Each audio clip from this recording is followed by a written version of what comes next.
Senhor presidente, senhoras vereadoras, senhores vereadores, público que nos assiste, uma boa tarde a todos. O vereador Manuel Luzila, ele já adiantou aqui na tribuna sobre a questão das cestas básicas, né? Eu acredito que muitos vereadores aqui receberam foto da cesta básica acondicionada numa sala da Secretaria do Meio Ambiente e dizendo que essas cestas estavam apodrecendo lá, ou perdendo a validade. Quando eu recebi a foto, a primeira coisa que eu fiz foi mandá-la para o secretário do Meio Ambiente, para saber se realmente aquelas cestas estavam lá. E ele confirmou que as cestas estavam lá, acondicionadas em uma sala, a pedido da Secretaria do Bem-Estar Social. Aí fiz um contato com o secretário do Bem-Estar Social, o José Carlos Fernandes, e o Carlão respondeu o meu questionamento, confirmando que as cestas estavam lá na Secretaria do Meio Ambiente, e ele respondeu dizendo o seguinte, que lá na Secretaria do Meio Ambiente tem 1.163 cestas e que elas serão distribuídas para o CRAS. Então, hoje eu fui questionado por um munícipe que ele falou, não, que isso a cesta está apodrecendo. Eu falei, olha, quando eu faço uma denúncia na tribuna, eu faço com fundamento e respaldado naquilo que de fato aconteceu ou que está acontecendo. Perguntei ao munícipe se ele tinha algo que provasse, ele disse que não. Eu falei, então a versão, nesse momento, é a versão do secretário do Bem-Estar Social, de que as cestas lá estão, na Secretaria do Meio Ambiente, e serão distribuídas oportunamente por meio do CRAS. Eu acredito que a reivindicação do vereador Manuel Luzila, no que diz respeito aos transportadores escolares, é justa, e eu também faço mais uma vez aqui um apelo ao prefeito municipal nesse sentido. Coronel, o senhor permite uma parte? Pois não. Coronel, só para dizer o seguinte, mais ou menos como aquele caso da pessoa que bate palma em casa e pergunta se a gente tem um prato de comida que ele está passando fome. E a gente fala para ele, passa segunda-feira que vem que eu...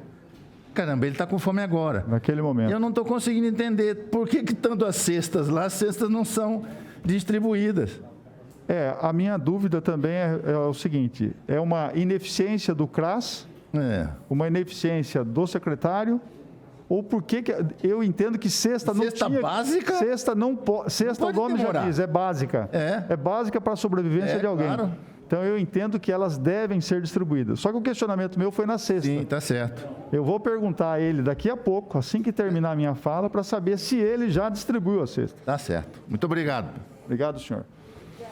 O outro assunto que eu gostaria de abordar aqui é sobre a atuação do Ministério Público. O doutor Segala, como hoje um aposentado, um promotor de justiça aposentado, talvez ele tenha uma visão do MP, obviamente que sim, muito melhor do que a minha.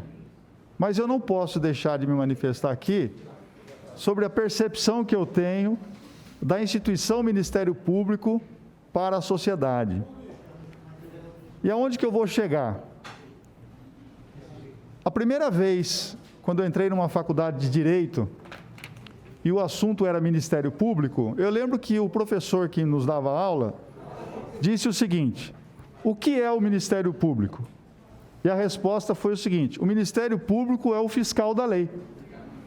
Então, a instituição Ministério Público, ela foi fortalecida ainda mais com a Constituição de 1988, quando a Constituição assegurou uma tranquilidade e independência do representante do Ministério Público, seja o promotor mais novo, seja o Procurador-Geral de Justiça.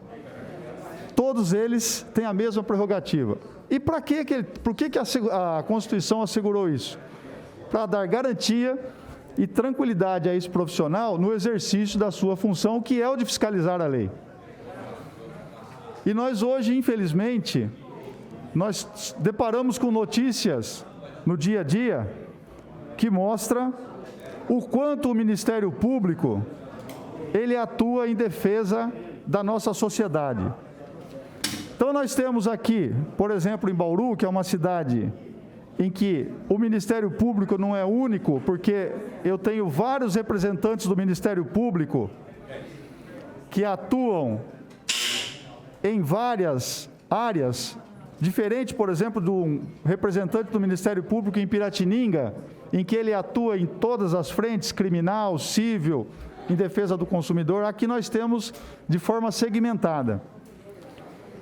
E aqui em Bauru, nós temos alguns segmentos do Ministério Público que trabalham muito em defesa da sociedade, em especial o do patrimônio público, em que toda denúncia sobre qualquer desvio ou qualquer irregularidade que possa comprometer e prejudicar o patrimônio público, o Ministério Público atua. Seja quando o agente político tenta se usurpar ou tenta se apropriar daquilo que não é devido, como também determinadas empresas ou pessoas privadas, pessoas tenham sido beneficiadas em razão de alguma falha da administração pública. A exemplo da floresta urbana, em que nós tivemos uma condenação milionária, mas o que o Ministério Público hoje conseguiu contestar e reduzir o valor dessa condenação. Aí nós temos também a defesa do urbanismo, que são os loteamentos, que são os parcelamentos de solo, que são as áreas verdes, as áreas institucionais, em que a ação do Ministério Público é fundamental. Aí tem do meio ambiente, aí nós temos da saúde pública, aí nós temos em defesa do consumidor, da criança, do adolescente, do idoso, do consumidor, enfim, nós temos uma infinidade de atribuições ao Ministério Público que é fundamental e salutar para a nossa sociedade. E agora, no último sábado, eu fiquei bastante comovido, não porque foi a primeira vez, mas porque o Ministério Público demonstrou também que, além das atribuições e das prerrogativas que lhe são incumbidas por meio da Constituição e por lei, há também integrantes do Ministério Público que se dedicam à filantropia e ao voluntariado.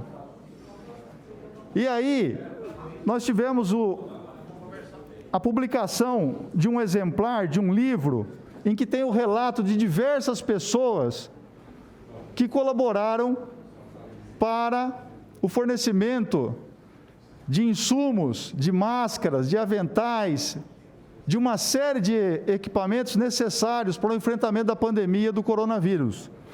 E aí resultou nesse exemplar aqui no livro, que é o Coronavida, que houve uma reunião de vários autores que participaram, que colaboraram com esse trabalho, e que o doutor Enilson, na pessoa do doutor Enilson Comono, que é o promotor que atua em defesa da saúde pública, ele tomou a iniciativa e reuniu o relato dos voluntários que participaram dessa jornada, desse ato social, solidário que fizeram em prol das pessoas, em especial os profissionais de saúde. Então eu quero, na pessoa do doutor Segala, que aqui está, que é o nosso presidente da Câmara, parabenizar o Ministério Público pela sua atuação, parabenizar o Ministério Público por esse ato extra-corporação, que é o trabalho do voluntariado. E eu não temo o Ministério Público, como ninguém deve temer. Já fui investigado pelo Ministério Público, sim. E, graças a Deus, uma atuação, uma investigação perfeita, que resultou num pedido de arquivamento em relação à conduta que fizeram contra a minha pessoa. Isso no exercício da minha função de comandante-geral. Então, o Ministério Público, doa quem doer, tem que continuar trabalhando, existindo e tendo todo o respaldo da nossa sociedade. Quem não deve, não teme. Obrigado.